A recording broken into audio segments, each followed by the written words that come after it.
Welcome to Transforming Human Consciousness. I am P.1. And again, we are continuing with our guests that we had a few shows ago, Dr. Rao and Mrs. Rao, the presidents and vice president of an organization, international organization that works with the United Nations called PRIDE. Also, we're going to discuss within this program the women's conference, recent women's conference in Beijing, China, and all the information which has to do, again, with the oneness of humanity and the education that takes place as a result of these exchanges between the peoples and the cultures of the world, and these wonderful ambassadors of that exchange that we have the pleasure of having. Welcome again, Dr. Rao and Joan Rao. Yeah. Thank you very much. Such a pleasure having you again. It's our pleasure. Since we have mentioned what does PRIDE stand for, and correct me if I'm wrong, that is Pacific Rim Institute for Development and Education. Okay, and that is what you're involved in internationally, yes, especially between China and the United Cross-cultural, really, education and development. And it goes into many fields of expertise, into the high-tech industry, into training in China, training in America. We do bring a lot of government officials to the United States, and they do special training here in the United States so they can learn the American way, the American culture, and then they take that back to China to implement. We see. And what does, I understand right now, for example, if a child is, by any incident of accident with a war or whatever, is without parents, what are the process and how long will it take for if loving parents somewhere else in the world would like to adopt that child? Would it be possible to do it right away? Is it many obstacles in the way?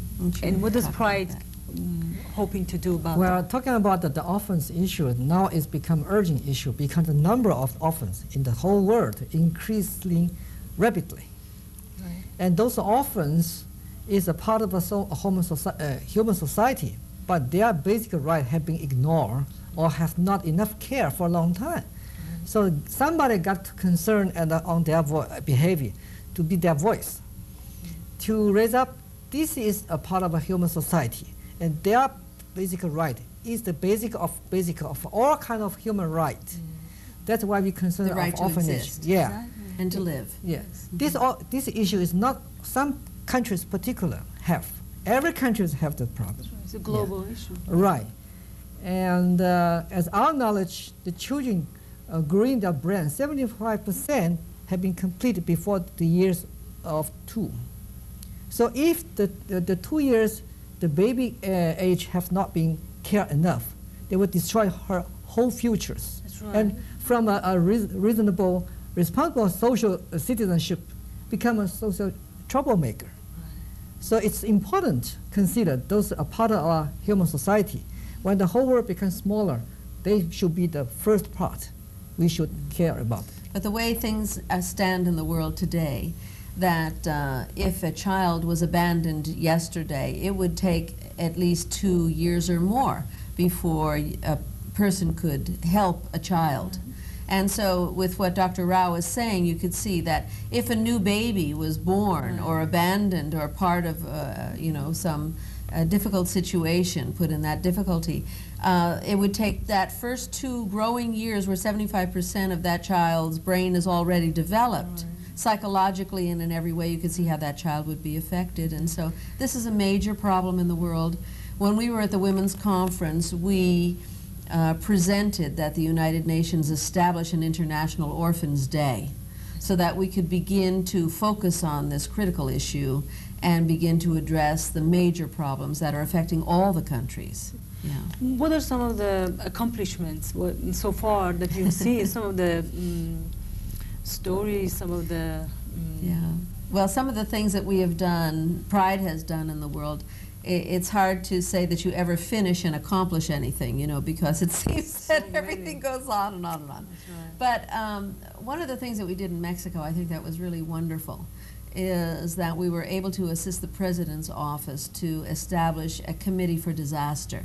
because when they had their earthquake and so on and so forth, you know, any disasters that they had, they were unable to reach out to the world and get any kind of assistance. So we were able to help them establish that in the President's office, so they were geared up whenever they would have any kind of catastrophe or anything, any crisis of any kind, that they could reach out internationally to the world. So it seems like, to me, like this is what a consultant would do. So you're really facilitating and consulting governments and organizations of the world to become more ready and sensitive to the needs of the children in case of disaster. And all human beings, really. We need to realize that the earth is one country and mankind its citizens. You can say that, but to many people, unless you travel and you have some kind of a purpose, a goal, where you are reaching out and making friends and really getting in touch, not traveling as a tourist, you know, not going to a hotel where you see the same, if you're coming from America, you meet your American friends at the same hotel, you really haven't visited the country, or have any kind of goal in mind. So the more that the world gets used to even partnering, and that's why we made our nonprofit organization, that business would partner with nonprofit, with a humanitarian effort, that we must develop in our life a consciousness about our business and how we operate. We must have ethics about what we're doing so that the money that we are earning from the world is coming back again and helping in the communities. Not America helping everybody, but each country becoming conscious of helping themselves. Right. So it's about empowering the people of the world. Absolutely. Rather than giving them fish to eat once a day, but teaching them how to fish. Exactly. Exactly, and people get excited about it. The more we have even traveled in the world, and we've been sitting with many major companies and talking to them about they want to do something humanitarian, but they're too busy internationally or making money that they can't think of what it is that they need to do to help. So when you come and you show them there are certain issues that really are important to different countries and different areas that need to be addressed and need their help, they get very excited. And at this point, I'm assuming that this is a monumental project. Yes. From a global point of view. What are the next steps? What are the well, of course, the first thing you have to do in order to solve a problem, and I think you know this, P.1, because you're dealing with conflict resolution, right? You have to realize that a problem exists. Acknowledge that I think the worst thing in the world is to be ignored. That's right. That's right, it is. So one of the reasons that we are talking about establishing this International Orphans Day is to just acknowledge, first you have to have the acknowledgement that the orphans are existing in the world, and they, most of the conditions that they live in, these abandoned girl babies as an example, which is a major subject for the United Nations right now, which we are concerned with, and we have delegates in New York helping, you know, to make proposals about this at this particular time. These poor girl babies in most countries, girls have no rights, they are not recognized, they have no right to inherit and so on. This is what the conference in Beijing was all about. A woman came all the way to the conference with one leg blown off, as an example, you know, because in her country there are these bombs, you know, that are mines, a minefield where they live, and to go to school. These children and these parents, they lose their children every day and so on. Another woman came and she was supporting her husband all her life, and then at her husband got sick, and he died, and he didn't work, but she was the breadwinner in the household. But in that country, women's rights are not recognized to inherit or anything, so she became homeless, and all her family, they were homeless when she came home from work that day, the day that he died. You know, so people don't realize the seriousness, many times living in this country, you know, we don't realize the seriousness of what's happening all over the world. These poor girl babies, in many countries, the boys or the men are the ones that, you know, are important because the families, you know, live with the son and so on, and so they have the right of inheritance. These girl babies then are thrown into conditions where they never receive any education. There's no money to feed these poor babies. You may see in an orphanage 18 babies drinking on one bottle. You know, and then so by the time they reach the age of 2, what we're talking about, if they reach the age of 2, there's serious conditions there. And so everyone needs to become aware. It isn't something that we need to do. We need to bring this awareness about in the whole world, that if you educate a child, you know, that if the community is responsible, the world, when a child is born, the world has to be responsible for that child. It takes the village to raise a child. Exactly. So we hope this petition process of to set up International Orphan Day become an educational process to educate us, among us, how to care and love each other. Start from care the orphan who has no parent, who no blood relation with us, but we love the orphan, we can love each other. From this love, we can expand into the whole world.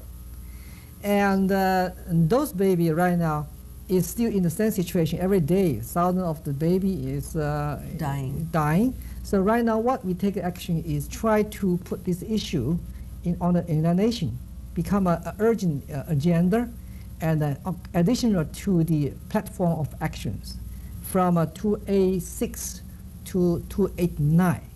Because in the platform have different viewpoint, have action to be taken. And we hope the orphans issue become one of them. One, because the children are our future. So that's why at our age, you know, we're grandparents, and this is an important part of what we do too. You know, we look at our children and our grandchildren and we say, look, what are we leaving for our children to inherit? What teachings are we giving them so that they will care about the world, and so on? Well, it's amazing, and I didn't even know that we did not have the recognition of the orphans. But let's go ahead and take our break, and then when we come back, we're going to talk about some of the challenges, maybe some of the obstacles, and maybe some other accomplishments, and become more aware and in touch, and perhaps some of us could participate and help along with this. For our audience, I would like for you to stay tuned, and we shall be back. Thank you. Thank you. Welcome back to Transforming Human Consciousness, and we're going to continue this very, very fascinating conversation with Dr. Rao and Mrs. Joan Rao, the president and the vice president of Pride. We were talking about the projects that you are doing, the cultural exchanges and enrichments and the educational projects that you're doing between China and America. A thought came to my mind, and that is that China has been a communist country for many, many, many years. And the whole concept of religion, which is one of the most powerful and fascinating aspects of culture, somehow is obscure, at least in many of our minds, is obscure what has been going on in there. So, yes. Well, you know, the Chinese pride themselves on being scientific also. So the Chinese do believe in cause and effect. But although if you use the word God in China, then the people think that you're a Christian. So they associate God with Christianity. Or Catholic. Yeah, or Catholic, right, yeah. More of a Catholic, not all Christians. Yeah. So, but definitely they have a concept in the spirit world and in high morals and in religion. And recently, I'll let An tell you, recently when we contacted the Chinese Academy of Social Sciences and had brought a delegation over there to present comparative religion, and also many Baha'is who presented the Baha'i teachings at that time. As a result of that cultural exchange in 1994, so the Chinese scholar from Chinese Academy of Social Science, both in Beijing and Shanghai, they want to visit America to study further about religions, about Baha'i. So we agree, we organized their trip to America for 3 weeks. And they told us they are the first religious scholar from China visit the other countries, visit America. So this was never done before? The first time, just first time. So the result is very excited. When they go back, they report about the trips. and published paper in their magazine called Religions and Cultures.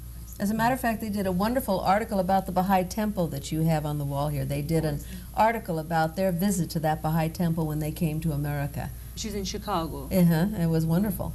Now, were they, within the period of time that communism was in rule in China, was religion practiced in any way or shape or form? No, no. It's only been recently that really everybody has been, people are now free to practice their religion in China, although you cannot teach religion in China.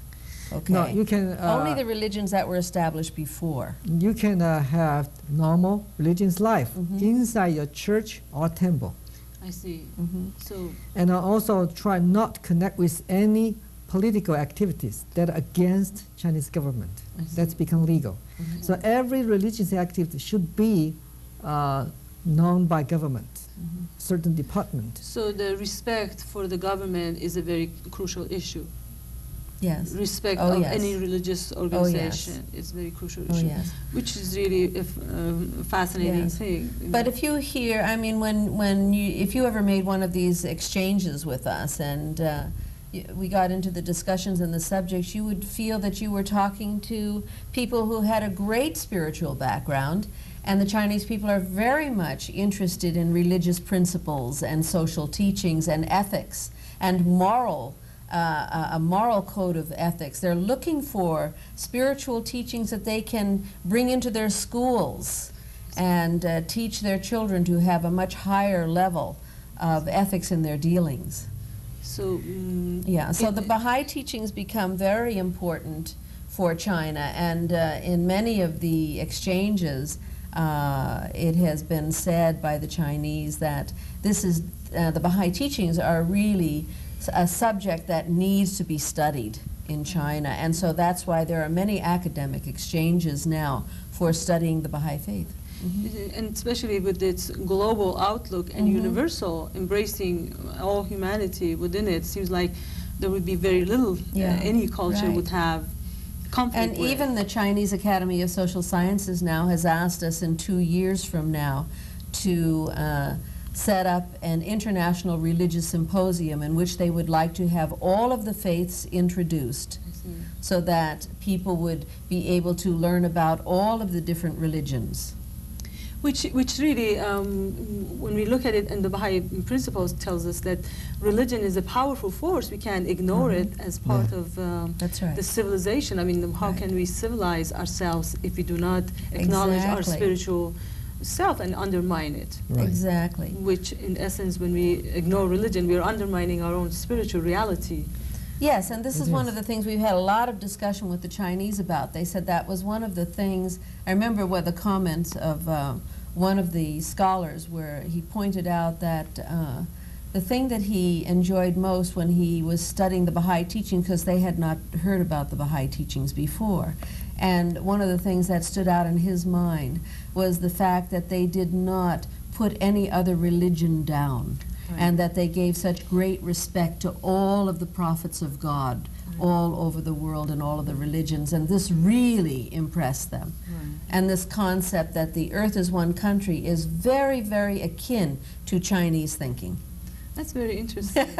So it's an important country since a quarter of the world's population lives there, right? Well, I would say it played a very, very powerful role for this culture and these people to consider the oneness of humanity. Absolutely. Because, as you said, by sheer number of them, they would make a difference in the way the civilization progresses. Yes, Right. and we've had the opportunity to present and help a lot of teachers go to China. We place teachers that teach English, and also teach a particular subject in English, whether it's science, or this kind of thing, because China is very interested in learning American English right now. Not English.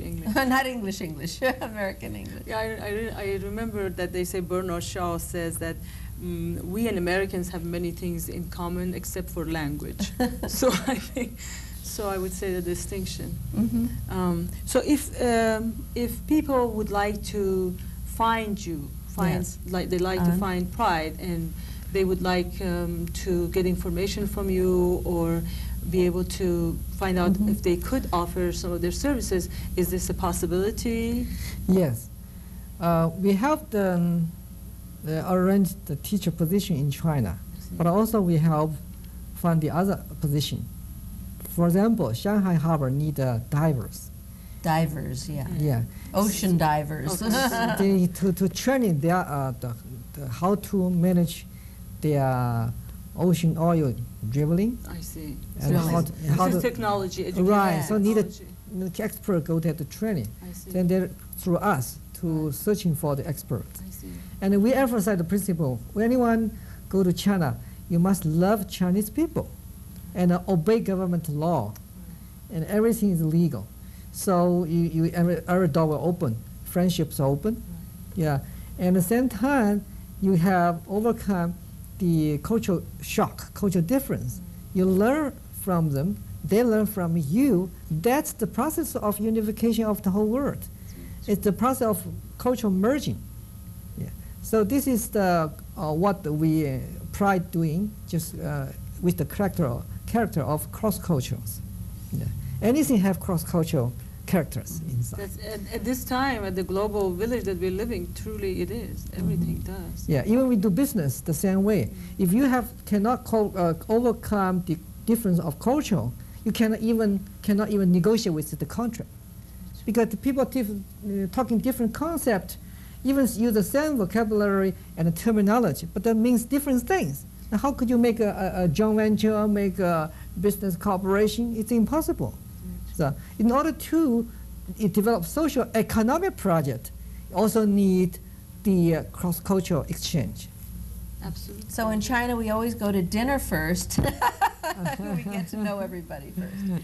Friendship becomes first, you know. And eating would be Eating one of is those. very important, like it is in many cultures. Yeah. It's true. And that brings us to the activities that you do, travel around the country and around the world. Seems Yes. like that's Yes. movement. Exactly.